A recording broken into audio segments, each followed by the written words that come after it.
Well, it's 13 degrees outside, and I finally switched the box to vent back inside, but I had a bunch of dust come off of that back because I haven't used it for 9, 10 months, renting back inside.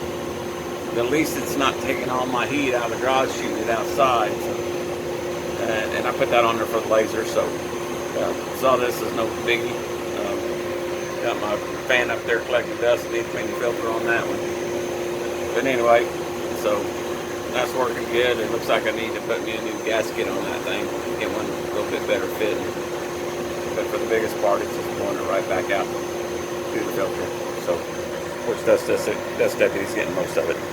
All right, I'll make a controller box, and it's be something about like that right there, with 1-inch box joints. It's 5-sided. So let's get it started. Ah, heck, I don't need tabs for that, right? Yeah, that's the smoke clears the room. All right, let's get her back to where she was at here. All right, took right at 10 and a half minutes to cut those out. And there's my electrical box for my contactor kit with a kiln. I'll get that sanded and assembled here in just a couple minutes. All right, a real quick sanding with that vault on that shop vac. I really like that thing. It does a good job. And get all the fuzzies off of that. So I'm going to pop this up with a screwdriver and assemble the box. All right, there's the contactor box. I just dry fitted it. They always fit. But anyway, with the gadget in, of course, and the CNC. What I got to do is just put the ends together, pluck them together, shoot a couple pin nails in it, and it'll be ready to roll. All the inside faces are up. All right, I will say that one of these cheapo Harbor Freight brushes that you can buy, a box of them for $5-6. I don't clean them, I just use them as a temporary deal. You can take a brush and get rid of the glue, and then just clean that up as slick as can be, and then when you're done with it, you throw it away. And I mean, I don't know how many's are in a box, but there's a bunch of them in there. And yeah, so there you go, free tip.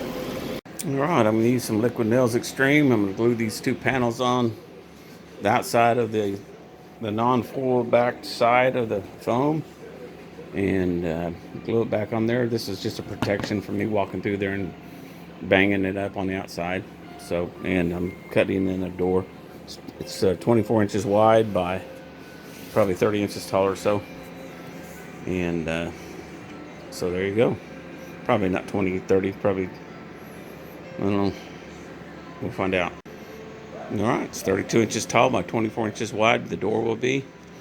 And of course, the opening is on the plan. So I'm going to go ahead and get this glued up, and then I'll cut the door out. I'm going to trim it, and then I'll cut the door out later with a skill saw. All right. I'm back and forth with the caulk or the liquid nails.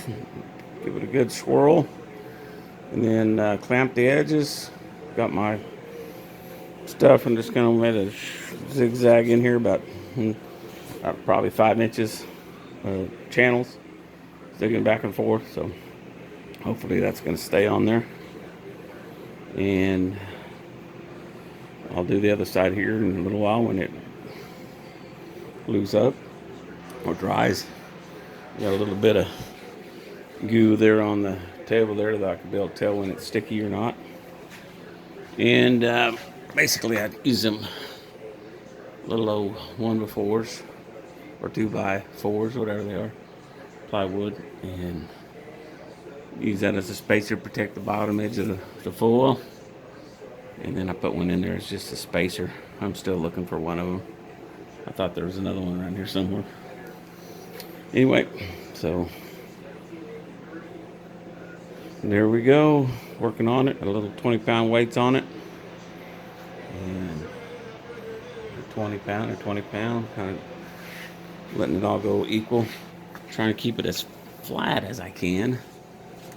And let that weight settle down on that panel. We'll find out how long it takes to dry. Then we'll move over to this side. All right.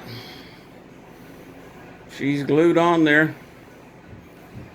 And I've got weights on there. I've got over 100 pound of weight on that thing. Tried to equalize the pressure with the cross beams, and then I also equalized some of the pressure with some of these old junk cabinets that I tore apart the other day with some weight coming on it. And so yeah, I'm laminating, of course, some floor underlayment, some Baltic birch floor underlayment with X's on it. Laminate that to a 1-inch foam for a door for a kiln. So, and then we'll be cutting the door into it here a little bit later on when this tacks up a little bit. And I'm gonna trim it with some 3/4 plywood and make a casement. Then I'll cut the whole thing out with the foam and everything on it. See how that works. I don't know about this glue. It's Liquid Nails Extreme glue, and it says there it is down there. So we'll find out how it works and go to town on it. I just had to put my own monkey finger on there and test the outside. It is dry to touching it, but it's not, it's not solid or anything. So that's my test piece. So I put that, let it rip out on there, and that's my test piece. So we'll see how she goes.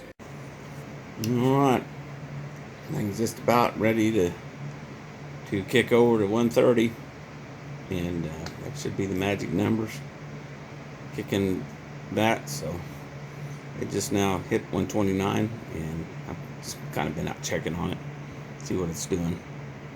And anyway, I should kick that thing off and cycle it off, and the dehumidifier ought to be running, but I don't think there's nothing in there to draw any moisture down. Anyway, put this door on there, and there it went. Tripped off, so that turned the heat off. 130 degrees in there. Very good.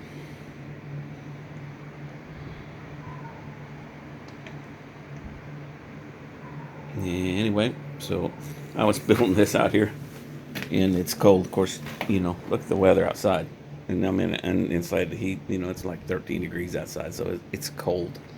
And anyway, so took that from 13 degrees to, in no time flat, it was 100 degrees, and then I turned on the 1500 watt to see if I can get it up to 130 degrees, and of course it'll go with 130. Of course, it's kicking off now, and it just now kicked back in after it dropped 4 degrees at 130, so that will cycle on and off on the heater for getting it hot in there. So that's pretty cool. My contactor's doing the work. I've got my box built. I just need to put it on and finish up a couple things. These are alignment pins. I just got them in there where I bored them, and I'll leave them about yay long, and I'll use that as an alignment pin so that goes back up there the same way each time. Just have a whole ton of different screw holes in it that way. Anyway, other than my glue job on my door, I had a clamp that sat in there in the shop, and anyway, it's this didn't hold up for me, so I'm gonna have to redo that, but I'll wait for a little warmer day. All right, I'm gonna turn this thing off and get with it. And the door's right there. Oh man, it's nice in there. That little heat just coming out of there, just nice. So yeah, all right. She is in there running, and I put a 2-foot access door in there to give her going. And again, I don't even know that I need those deadbolt locks. I think just a pivot lock on it's gonna be good enough. So anyway, there we go.